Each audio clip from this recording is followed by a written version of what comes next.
Et nous sommes de retour sur Direct Investisseur avec Mathieu Driol. Bonjour Mathieu. Bonjour. Responsable du trading action chez Day by Day. On va parler avec vous d'abord de vos anciennes positions.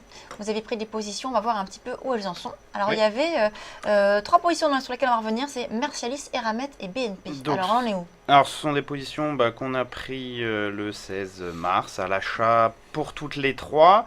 Alors, la première, BNP, donc c'est secteur bancaire qui a donné un signe de force. Grosso modo, il franchit une résistance majeure. Alors, à la veille de la Fed, surprenant, mais bon, faut prendre le signal tel qu'il est.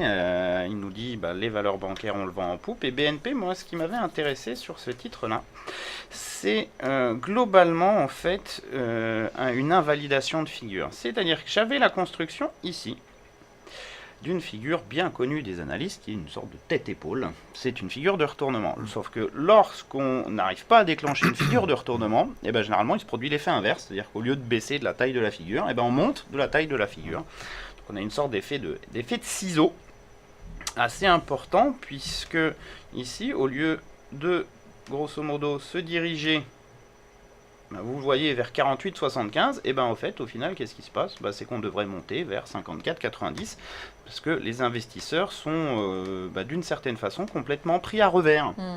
D'où la prise de position à l'achat sur BNP, avec un stop sous 50,80 et un mouvement haussier qui doit se poursuivre.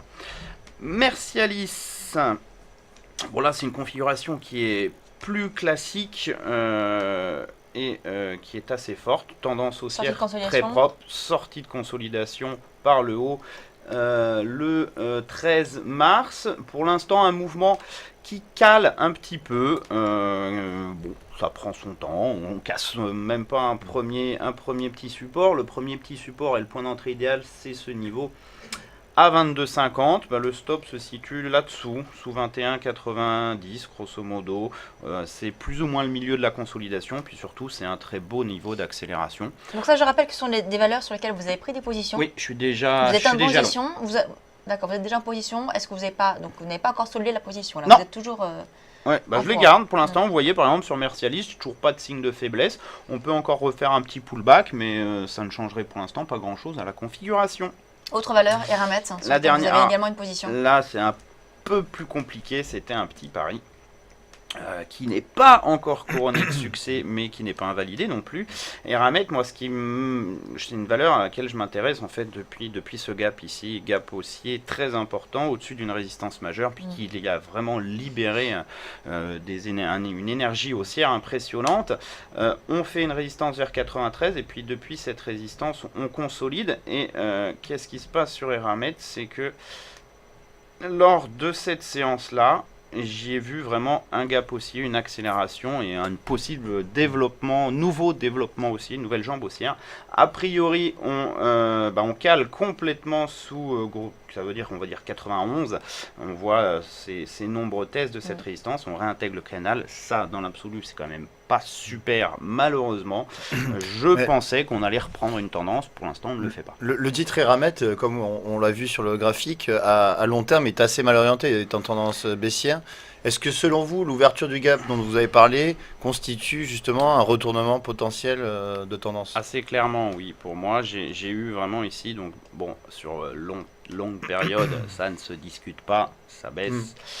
Sur moyenne période, j'avais cette dynamique baissière ici qui, pour le coup, a été complètement retournée par cet énorme double creux dont la cible n'est pas encore atteinte. C'est aux alentours des 80, 96, 98. C'est ce qui m'a, pour moi, comme on n'a pas encore touché la cible de la figure et qu'elle a été très clairement validée, ça veut dire que j'ai encore du potentiel de hausse, ce qui a aussi joué sur ma prise de position. Bon, pour l'instant. Alors votre objectif sur Eramet? L'objectif, c'est grosso modo d'aller entre 97, 80 et puis 102,10. Donc vous maintenez le scénario? Pour l'instant que je ne suis pas invalidé, oui. Je m'obstine un petit peu Alors, sur ces valeurs. vous disiez en introduction BNP qui avait finalement, qui était bien positionné. C'était étonnant par rapport à la prochaine réunion de la Fed là, de ce soir et demain. On va parler un petit peu justement des banques. Ouais, alors c'est pas la seule à être bien positionnée, Voilà. c'est vraiment un Alors, dites-nous mouvement un assez petit peu quelles sont général. vos recommandations. Bah, on a par exemple à l'écran Natixis, quand vous voyez ce graphique-là, bah, compliqué d'être autre chose qu'haussier, hein. On enchaîne des impulsions, des plats, des impulsions, des plats, encore une nouvelle impulsion. Alors idéalement, c'est sûr que on veut la traiter sur un petit pullback. Si on avait ce petit pullback entre aujourd'hui et demain en direction de 6,54, pour moi, ça serait une opportunité d'achat afin de viser une nouvelle phase d'impulsion haussière. Vers combien? Eh bien, je vous le montre tout de suite. 6,92, 7, puis voire 7,29. Donc on a encore quand même pour moi pas mal de potentiel sur ces valeurs. Il y a aussi le Crédit Agricole qui était sur un point intéressant. Quel point est intéressant sur l'agricole? Je vous le montre tout de suite. C'est en intraday que j'ai vu cette configuration avec ici à 13,14, un niveau de résistance extrêmement important. Vous voyez, un test, deux tests, 3, 4, 5, 6, 7, 8, 9, hop, on franchit. Là, on fait un petit pullback. Donc pour moi, ce petit pullback se paye à l'heure actuelle. Le stop, il n'est pas très loin, puisqu'on va le mettre sous le dernier creux, grosso modo sous 13, en prenant un petit peu de marge. Et on va essayer de se laisser porter, puisque de l'upside, là aussi, on en a. Ce qu'il faut bien voir, c'est que vous voyez, on est sorti d'une consolidation qui avait commencé fin février et pour finir fin février. Donc on sort par le haut d'un an de conso, potentiellement. Mais Mathieu, alors vous venez de dire que vous étiez un petit peu surpris de l'évolution très positive du secteur bancaire, sachant que tout de même on a eu le quantitative easing de la BCE, et on sait très bien que le secteur bancaire est le secteur qui profite le plus en général de ce genre d'assouplissement quantitatif. Donc c'est pas que je suis surpris de la progression des banques, c'est que je suis surpris du timing de donner un signal haussier la veille de la Fed. Vous voyez ça. Mais d'un autre côté, ça peut être extrêmement bénéfique parce que donner un signal haussier la veille de la Fed, les investisseurs vont se dire je peux pas rentrer en position sur des valeurs bancaires avant la Fed parce qu'il suffit qu'elle annonce quelque chose qui déplaît pas, ça va prendre un bouillon. Ce qui veut dire que le signal dans l'absolu ne sera peut-être pas suivi. Et ce qui, entre guillemets, pour moi, est plutôt un bon signe, parce que ça veut dire que derrière, si effectivement c'est confirmé, ça va galoper. Voilà. Oui, c'est vrai.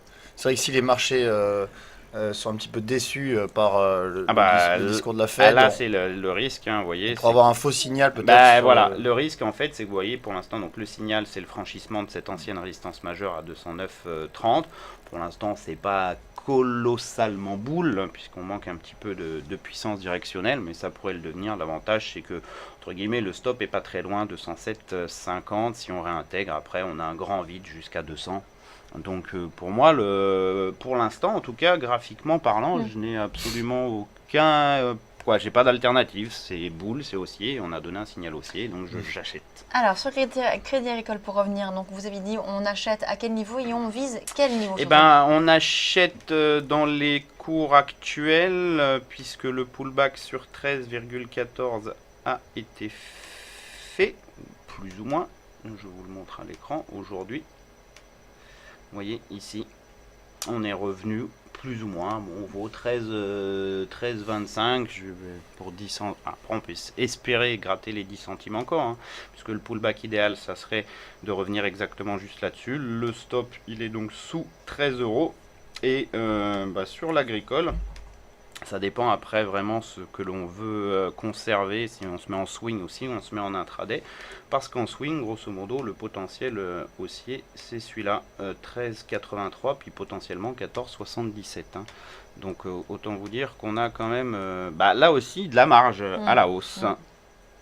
Alors, on va revenir sur BNP aussi. Vous allez nous donner votre recommandation sur BNP, l'objectif que l'on peut avoir sur BNP. Alors, BNP... je l'avais dit qu'à 54,90, le report de la tête-épaule au point de sortie. Target, donc l'objectif, donc 54,90. Oui. Alors, donc voilà, donc ça c'était pour les banques. Vous nous disiez donc sur le stock 600, vous étiez également positif. Il ne fait que grimper, il n'enfonce aucun support, donc j'ai pas tellement de choix, hein. J'ai Mm. pas de signal baissier, j'ai rien de tout ça. De toute façon, les baisses en ce moment, ça marche pas du tout. C'est pas compliqué. Il y a pas, à part hein, les effets d'annonce, typiquement par exemple Lafarge, qui baisse sur une annonce, le reste, ça monte. Donc vous estimez qu'on peut continuer à se positionner là sur les indices.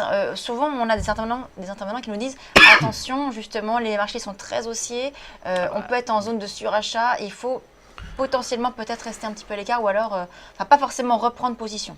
Bah, vous risquez de voir passer le train sans vous, quoi. Mm. C'est le gros problème. Donc hein. on peut quand même rentrer en position même si on n'a pas déjà des positions sur les indices. Tant qu'on respecte ses stops, parce que c'est sûr que si on a une correction à partir des points actuels, a priori, elle sera rapide. Violente, mais rapide. Donc si on coupe assez tôt, j'y vois pas de problème. Merci Mathieu, De rien. Mathieu Drieul, donc responsable du trading action chez Day by Day. On marque une pause et on se retrouve dans quelques secondes. À tout de suite.